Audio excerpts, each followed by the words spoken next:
प्यार, बलिदान और संघर्ष।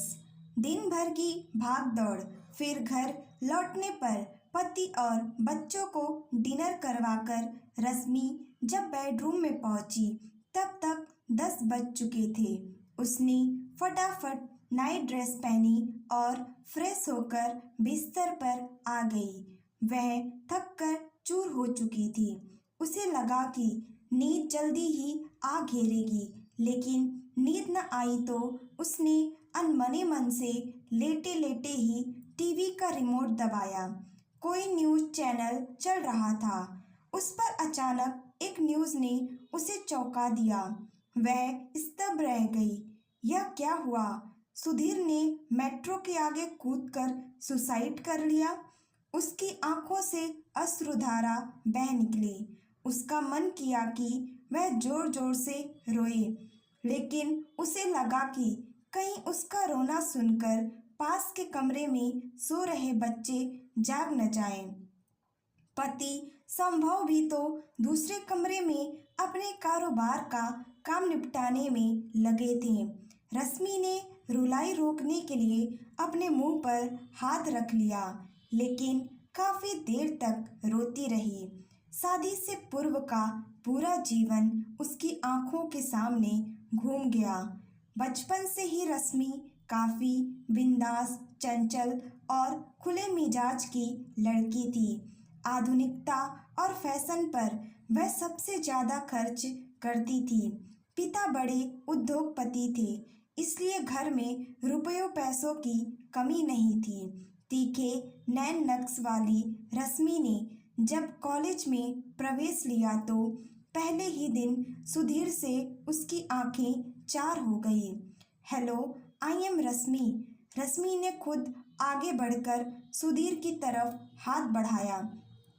किसी लड़की को यूं अचानक हाथ आगे बढ़ाता देख सुधीर अचकचा रह गया।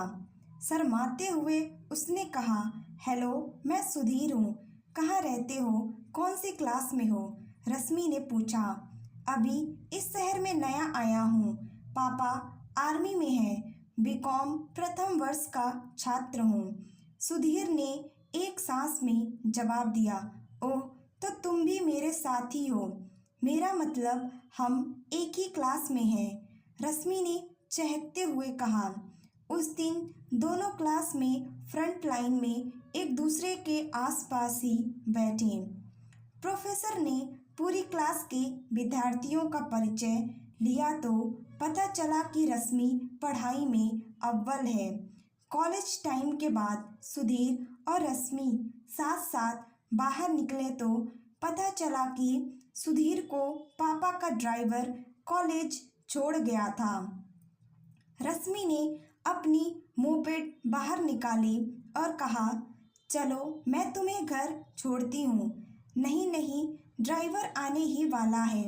अरे चलो भाई, रश्मि खा नहीं जाएगी। रश्मि के कहने का अंदाज कुछ ऐसा था कि सुधीर उसकी मोपेड पर बैठ गया। पूरे रास्ते रश्मि की चपर चपर चलती रही। उसे इस बात का ख्याल ही नहीं रहा कि वह सुधीर से पूछे कि कहाँ जाना है। बातों बातों में रश्मि अपने घर की गली में पहुंची तो सुधीर ने कहा, बस यहीं छोड़ दो। ओह सॉरी, मैं तो पूछना ही भूल गई कि आपको कहाँ छोड़ना है। मैं तो बातों बातों में अपने घर की गली में आ गई। बस यहीं तो छोड़ना है। वह सामने वाला मकान हमारा है। अभी कुछ दिन पहले ही किराए पर लिया है पापा ने। अच्छा, तो आप लोग आए हो हमारे पड़ोस में, रश्मि ने कहा। जी हाँ, चलो फिर तो हम दोनों साथ साथ कॉलेज जाया आया करेंगे। रश्मि और सुधीर के बाद के दिन यूं ही गुजर गए। पहली मुलाकात दोस्ती में और दोस्ती प्यार में जाने कब बदल गई पता ही न चला। रश्मि का सुधीर के घर में यूं आना जाना होता जैसे वह घर की ही सदस्य हो। सुधीर की मम्मी रश्मि से खूब प्यार करती थी। कहती थी कि तुझे तो अपनी बहू बनाऊंगी। इस प्यार को पाकर रश्मि के मन में भी नई उमंगें पैदा हो गईं। वह सुधीर को अपने जीवन साथी के रूप में देखकर कल्पनाएं करती। एक दिन सुधीर घर में अकेला था तो उसने रश्मि को फोन कर कहा, घर आ जाओ, कुछ काम है। जब रश्मि पहुंची तो दरवाजे पर मिल गया सुधीर। बोला, मैं एक टॉपिक पढ़ रहा था लेकिन कुछ समझ में नहीं आ रहा था, सोचा तुमसे पूछ लेता हूँ। तो दरवाजा क्यों बंद कर रहे हो? आंटी कहाँ हैं? यही हैं। क्यों चिंता कर रही हो? ऐसे डर रही हो जैसे अकेला हूँ तो खा जाऊंगा। यह कहते हुए सुधीर ने रश्मि का हाथ थाम उसे अपनी ओर खींच लिया। सुधीर के अचानक इस बर्ताव से रश्मि सहम गई। वह छुई मुई सी सुधीर की बाहों में समाती चली गई। क्या कर रहे हो सुधीर, छोड़ो मुझे, वह बोली। लेकिन सुधीर ने एक न सुनी। वह बोला, आई लव यू रश्मि। जानती हूँ, पर यह कौन सा तरीका है? रश्मि ने प्यार से समझाने की कोशिश की। कुछ दिन इंतजार करो मिस्टर, रश्मि तुम्हारी है। एक दिन पूरी तरह तुम्हारी हो जाऊंगी। परंतु सुधीर पर कोई असर नहीं हुआ। हद से आगे बढ़ता देख रश्मि ने सुधीर को धक्का दिया और हिरनी से कुलाचे भरती हुई घर से बाहर निकल गई। उस रात रश्मि सो नहीं पाई। उसे सुधीर का यूं बाहों में लेना अच्छा लगा। कुछ देर और रुक जाती तो सोचकर सिहरन सी दौड़ गई। और एक दिन ऐसा आया जब पढ़ाई की आड़ में चल रहा प्यार का खेल पकड़ा गया। दोनों अब तक बीकॉम अंतिम वर्ष में प्रवेश कर चुके थे और एक दूजे में इस कदर खो चुके थे कि उन्हें आभास भी नहीं था कि इस रिश्ते को रश्मि के पिता और भाई कतई स्वीकार नहीं करेंगे। उस दिन रश्मि के घर कोई नहीं था। वह अकेली थी कि सुधीर पहुंच गया। उसे देख रश्मि की धड़कनें बढ़ गई। वह बोली, सुधीर जाओ तुम, पापा आने वाले हैं। तो क्या हो गया, दामाद अपने ससुराल ही तो आया है। सुधीर ने मजाकिया लहजे में कहा। नहीं, तुम जाओ प्लीज। रुको डार्लिंग, यो धक्के मार कर क्यों घर से निकाल रही हो? कहते हुए सुधीर ने रश्मि को अपनी बाहों में भर लिया। तभी जो न होना चाहिए था वह हो गया। रश्मि के पापा ने अचानक घर में प्रवेश किया और दोनों को एक दूसरे की बाहों में समाया देख आग बबूला हो गए। फिर पता नहीं कितने लात घुसे सुधीर को पड़े। सुधीर कुछ बोल नहीं पाया, बस पीटता रहा। जब होश आया तो अपने घर में लेटा हुआ था। सुधीर और रश्मि के परिवारजनों की बैठक हुई।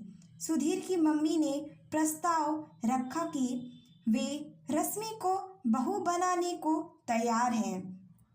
फिर काफी सोच विचार हुआ। रश्मि के पापा ने कहा, बेटी को कुएं में धकेल दूंगा, पर इस लड़के से शादी नहीं करूंगा।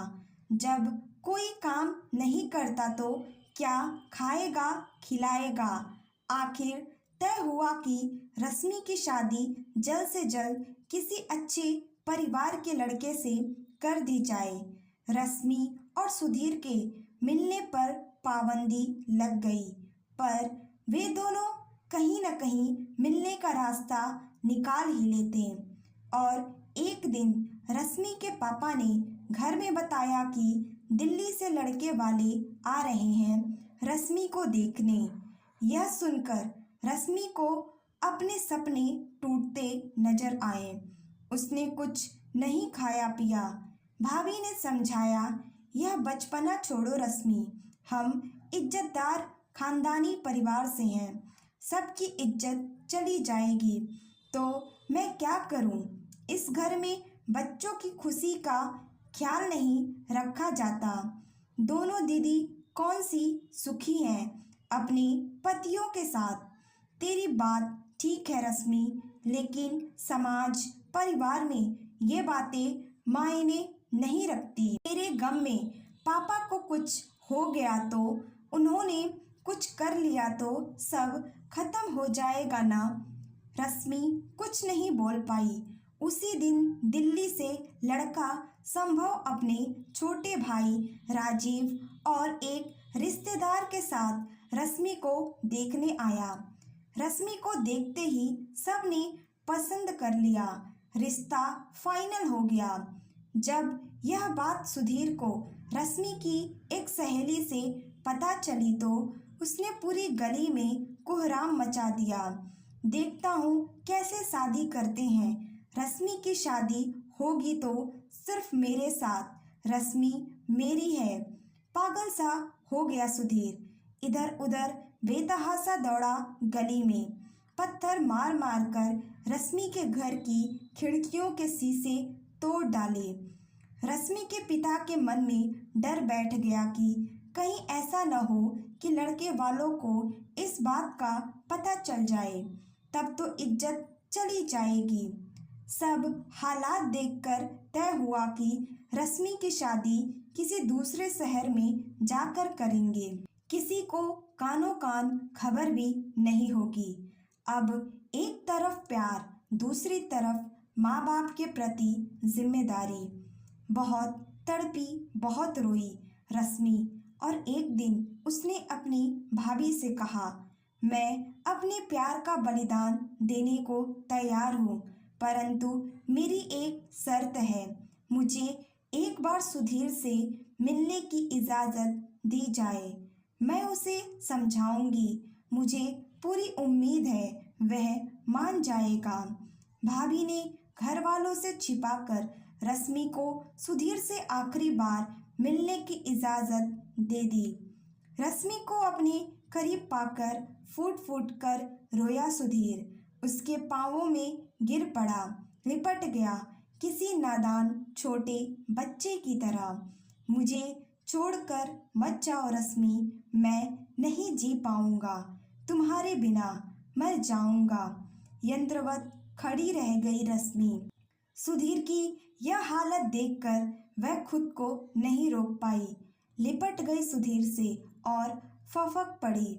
नहीं सुधीर, तुम ऐसा मत कहो, तुम बच्चे नहीं हो। रोते रोते रश्मि ने कहा। नहीं रश्मि, मैं नहीं रह पाऊंगा तुम बिन।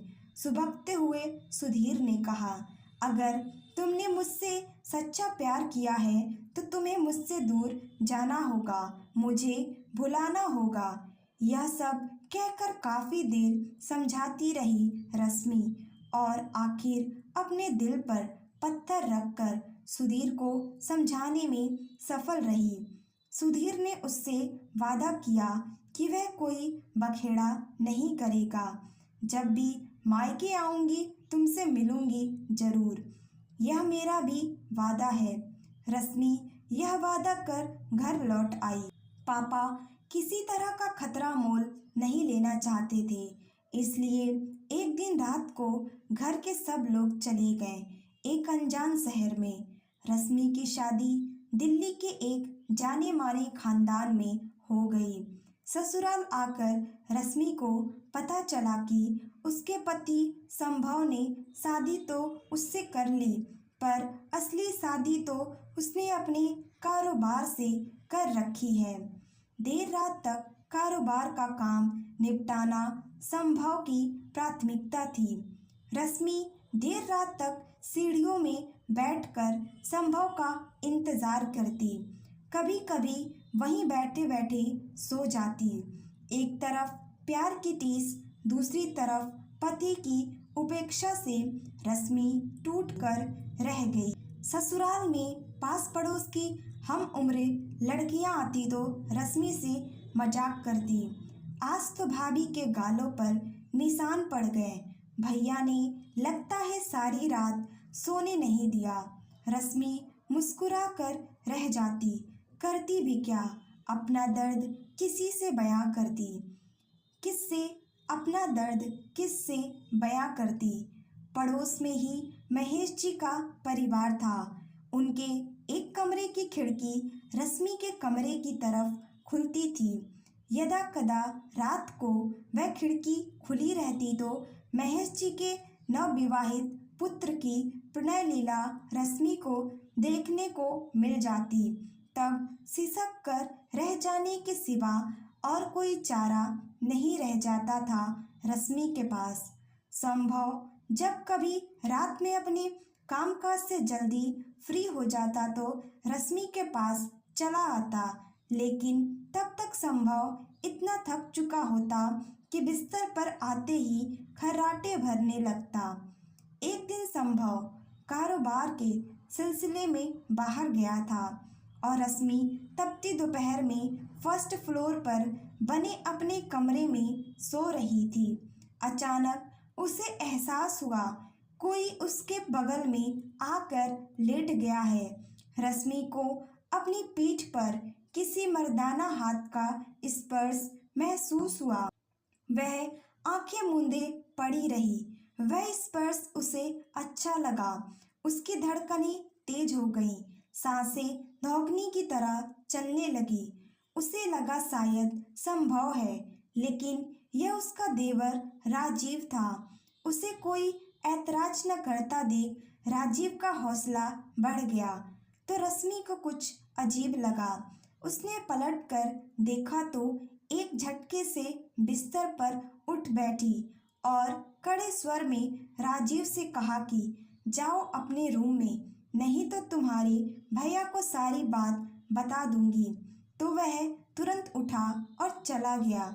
उधर सुधीर ने एक दिन कहीं से रश्मि की ससुराल का फ़ोन नंबर लेकर रश्मि को फ़ोन किया तो उसने उससे कहा कि सुधीर, तुम्हें मैंने मना किया था ना कि अब कभी मुझसे संपर्क नहीं करना। मैंने तुमसे प्यार किया था।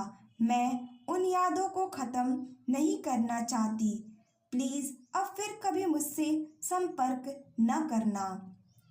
तब उम्मीद के विपरीत रश्मि के इस तरह के बर्ताव के बाद सुधीर ने फिर कभी रश्मि से संपर्क नहीं किया। रश्मि अपने पति के रूखे और ठंडे व्यवहार से तो परेशान थी ही, उसकी सास भी कम नहीं थी। रश्मि ने फिल्मों में ललिता पवार को सास के रूप में देखा था। उसे लगा वही फिल्मी चरित्र उसकी लाइफ में आ गया है। हसीन ख्वाबों को लिए उड़ने वाली रश्मि धरातल पर आ गई। संभव के साथ जैसे तैसे एडजस्ट किया उसने, परंतु सास से उसकी पटरी नहीं बैठ पाई। संभव को भी लगा अब सास बहू का एक साथ रहना मुश्किल है। तब सबने मिलकर तय किया कि संभव रश्मि को लेकर अलग घर में रहेगा। कुछ ही दूरी पर किराए का मकान तलाशा गया और रश्मि नए घर में आ गई। अब तक उसके 2 प्यारे प्यारे बच्चे भी हो चुके थे। शादी के 12 साल कब बीत गए पता ही नहीं चला। नए घर में आकर रश्मि के सपने फिर से जाग उठे। उमंगें जवां हो गई। उसने कार चलाना सीख लिया। पेंटिंग का उसे शौक था। उसने एक से बढ़कर एक पोर्ट्रेट तैयार किए। जो देखता वह देखता ही रह जाता। अपने बेटे साहिल को पढ़ाने के लिए रश्मि ने हिमेश को ट्यूटर रख लिया। वह साहिल को पढ़ाने के लिए अक्सर दोपहर बाद आता था जब संभव घर होता था। 28 से 30 वर्षीय हिमेश बहुत आकर्षक और तहजीब वाला अध्यापक था। रश्मि को उसका व्यक्तित्व बेहद आकर्षक लगता था। खुले विचारों की रश्मि हिमेश से हंस बोल लेती। हिमेश अविवाहित था।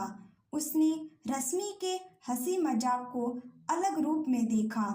उसे लगा कि रश्मि उसे पसंद करती है, लेकिन रश्मि के मन में ऐसा दूर दूर तक न था। वह उसे एक शिक्षक के रूप में देखती और इज्जत देती। एक दिन रश्मि घर पर अकेली थी। साहिल अपने दोस्तों के घर गया था। हिमेश आया तो रश्मि ने कहा कि कोई बात नहीं, आप बैठिए, हम बातें करते हैं। कुछ देर में साहिल आ जाएगा। रश्मि चाय बना लाई और दोनों सोफे पर बैठ गए। रश्मि ने बताया कि वह राधा कृष्ण की एक बहुत बड़ी पोर्ट्रेट तैयार करने जा रही है। उसमें राधा कृष्ण के प्यार को दिखाया गया है। यह बताते हुए रश्मि अपने अतीत में डूब गई। उसकी आंखों के सामने सुधीर का चेहरा घूम गया। हिमेश कुछ और समझ बैठा। उसने एक हिमाकत कर डाली। अचानक रश्मि का हाथ थामा और आई लव यू कह डाला। रश्मि को लगा जैसे कोई बम फट गया है। गुस्से से उसका चेहरा लाल हो गया। वह अचानक उठी और क्रोध में बोली, आप उठिए और तुरंत यहाँ से चले जाइए और दोबारा इस घर में पाँव मत रखिएगा, वरना बहुत बुरा होगा। हिमेश को तो जैसे सांप सूंघ गया। रश्मि का क्रोध देख उसके हाथ कांपने लगे। आप मुझे गलत समझ रही हैं मैडम, उसने कांपते स्वर में कहा। गलत मैं नहीं समझ रही, आपने मुझे समझा है। एक शिक्षक के नाते मैं आपकी इज्जत करती रही और आपने मुझे क्या समझ लिया। फिर एक पल भी नहीं रुका हिमेश। उसके बाद उसने कभी रश्मि के घर की तरफ देखा भी नहीं। जब कभी साहिल ने पूछा रश्मि से तो उसने कहा कि सर बाहर रहने लगे हैं। रश्मि की जिंदगी फिर से दौड़ने लगी। एक दिन एक 5 सितारा होटल में लगी डायमंड ज्वेलरी की प्रदर्शनी में एक सम्भ्रांत परिवार की 30-35 वर्षीय महिला ऊर्जा से रश्मि की मुलाकात हुई। बातों ही बातों में दोनों इतनी घुल मिल गई कि दोस्त बन गई। वह सच में ऊर्जा ही थी। गजब की फुर्ती थी उसमें। ऊर्जा ने बताया कि वह अपने घर पर योगा करती है। योगा सिखाने और अभ्यास कराने योगा सर आते हैं। रश्मि को लगा वह भी ऊर्जा की तरह गठीले और आकर्षक फिगर वाली हो जाए तो मजा आ जाए। तब हर कोई उसे देखता ही रह जाएगा। ऊर्जा ने रश्मि से कहा कि मैं योगा सर को तुम्हारा नंबर दे दूंगी, वे तुमसे संपर्क कर लेंगे। रश्मि ने अपने पति संभव को मना लिया कि वह घर पर योगा सर से योगा सीखेगी। एक दिन रश्मि के मोबाइल घंटी बजी। उसने देखा तो कोई नया नंबर था। रश्मि ने फोन उठाया तो उधर से आवाज आई, हेलो मैडम, मैं योगा सर बोल रहा हूँ। ऊर्जा मैडम ने आपका नंबर दिया था, आप योगा सीखना चाहती हैं। जी हाँ, मैंने कहा था ऊर्जा से। रश्मि ने कहा, तो कहिए कब से आना है, किस टाइम आ सकते हैं आप। कल सुबह 6 बजे आ जाता हूँ, आप अपना एड्रेस नोट करा दें। रश्मि ने अपना एड्रेस नोट कराया। सुबह 5:30 बजे का अलार्म बजा तो रश्मि जाग गई। योगा सर 6 बजे आ जाएंगे, यही सोचकर वह आधे घंटे में फ्रेश होकर तैयार रहना चाहती थी। बच्चे और पति संभव सो रहे थे। उन्हें 8 बजे उठने की आदत थी। रश्मि उठते ही बाथरूम में घुस गई। फ्रेश होकर योगा की ड्रेस पहनी। तब तक 6 बजने जा रहे थे कि अचानक डोरबेल बजी। योगा सर ही हैं, यह सोचकर उसने दौड़कर दरवाजा खोला तो सामने खड़े शख्स को देखकर वह स्तब्ध रह गई। उसके सामने सुधीर खड़ा था, वही सुधीर जो इसकी यादों में बसा रहता था। तुम योगा सर? रश्मि ने पूछा। हाँ। फिर सुधीर ने अंदर आने को नहीं कहोगी कहा तो रश्मि हड़बड़ा गई। हाँ आओ आओ न प्लीज, उसने कहा। सुधीर अंदर आया तो रश्मि ने सोफे की तरफ इशारा करते हुए उसे बैठने को कहा। दोनों एक दूसरे के सामने बैठे थे। रश्मि को कुछ समझ नहीं आ रहा था कि क्या बोले क्या नहीं। सुधीर कहे या योगा सर, रश्मि सहज नहीं हो पा रही थी। उसके मन में सुधीर को लेकर अनेक सवाल चल रहे थे। कुछ देर में वह सामान्य हो गई तो सुधीर से पूछ लिया, इतने साल कहाँ रहे? सुधीर चुप रहा तो रश्मि फिर बोली, प्लीज सुधीर, मुझे ऐसी सजा मत दो। आखिर हमने प्यार किया था। मुझे इतना तो हक है जानने का। मुझे बताओ यहाँ तक कैसे पहुँचे और अंकल आंटी कहाँ हैं? तुम कैसे हो? रश्मि के आग्रह पर सुधीर को झुकना पड़ा। उसने बताया कि तुमसे अलग होकर कुछ टाइम मेरा मानसिक संतुलन बिगड़ा रहा, फिर थोड़ा सुधरा तो शादी की, लेकिन पत्नी ज्यादा दिन साथ नहीं दे पाई। घर बार छोड़कर चली गई और किसी और के साथ घर बसा लिया। फिर काफी दिनों के इलाज के बाद ठीक हुआ तो योगा सीखते सीखते योगा सर बन गया। तब किसी योगाचार्य के माध्यम से दिल्ली आ गया। मम्मी पापा आज भी वही हैं, उसी शहर में। सुधीर की बातें सुन अंदर तक हिल गई रश्मि। यह जिंदगी का कैसा खेल है। जो उससे बेइंतहा प्यार करता था वह आज किस हाल में है, सोचती रह गई रश्मि। अजब धर्म संकट था उसके सामने। एक तरफ प्यार, दूसरी तरफ घर संसार। क्या करे? सुधीर को घर आने की अनुमति दे या नहीं? अगर बार बार सुधीर घर आया तो क्या असर पड़ेगा गृहस्थी पर? माना कि किसी को पता नहीं चलेगा कि योगा सर के रूप में सुधीर है, लेकिन कहीं वह खुद कमजोर पड़ गई तो? उसके दो दो छोटे बच्चे भी हैं, गृहस्थी जैसी भी है बिखर जाएगी। उसने तय कर लिया कि वह सुधीर को योगा सर के रूप में स्वीकार नहीं करेगी। कहीं दूर चले जाने को कह देगी इसी वक्त। देखो सुधीर, मैं तुमसे योगा नहीं सीखना चाहती, रश्मि ने अचानक सामान्य बातचीत का क्रम तोड़ते हुए कहा। पर क्यों? हमारे लिए यही ठीक रहेगा सुधीर। प्लीज समझो, अब तुम शादीशुदा हो। अब वह बचपन वाली बात नहीं है रश्मि। क्या हम अच्छे दोस्त बनकर भी नहीं रह सकते? सुधीर ने लगभग गिड़गिड़ाने के अंदाज में कहा। नहीं सुधीर, मैं ऐसा कोई काम नहीं करूंगी जिससे मेरी गृहस्थी, मेरे बच्चों पर असर पड़े, रश्मि ने कहा। सुधीर ने लाख समझाया पर रश्मि अपने फैसले पर अडिग रही। सुधीर बेचैन हो गया। सालों बाद उसका प्यार उसके सामने था, लेकिन वह उसकी बात स्वीकार नहीं कर रहा था। आखिर रश्मि ने सुधीर को विदा कर दिया, साथ ही कहा कि दोबारा संपर्क की कोशिश न करें। सुधीर रश्मि से अलग होते वक्त बहुत तनावग्रस्त था, पर उस दिन के बाद सुधीर ने रश्मि से संपर्क नहीं किया। रश्मि ने तनाव मुक्त होने के लिए कई नई फ्रेंड्स बनाई और उनके साथ बहुत सी गतिविधियों में व्यस्त हो गई। इससे उसका सामाजिक दायरा बहुत बढ़ गया। उस दिन वह बहुत से बाहर के फिर घर के काम निपटाकर बेडरूम में पहुंची तो न्यूज़ चैनल पर उसने वह खबर देखी कि सुधीर ने दिल्ली मेट्रो के आगे कूदकर सुसाइड कर लिया था। वह देर तक रोती रही। न्यूज़ उद्घोषक बता रही थी कि उसकी जेब में एक सुसाइड नोट मिला है, जिसमें अपनी मौत के लिए उसने किसी को जिम्मेदार नहीं माना, परंतु अपनी एक गुमनाम प्रेमिका के नाम पत्र लिखा है। रश्मि का सिर घूम रहा था, उसकी रुलाई फूट पड़ी। तभी संभव ने अचानक कमरे में प्रवेश किया और बोला, क्या हुआ रश्मि, क्यों रो रही हो? कोई डरावना सपना देखा क्या? प्यार भरे बोल सुन रश्मि की रुलाई और फूट पड़ी। वह काफी देर तक संभव के कंधे से लगकर रोती रही। उसका प्यार खत्म हो गया था, सिर्फ यादें ही शेष रह गई थी।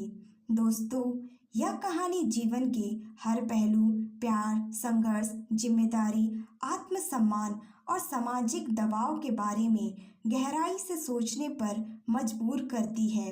यह हमें सिखाती है कि जीवन में हर परिस्थिति से लड़ने की ताकत खुद के भीतर ढूंढनी पड़ती है।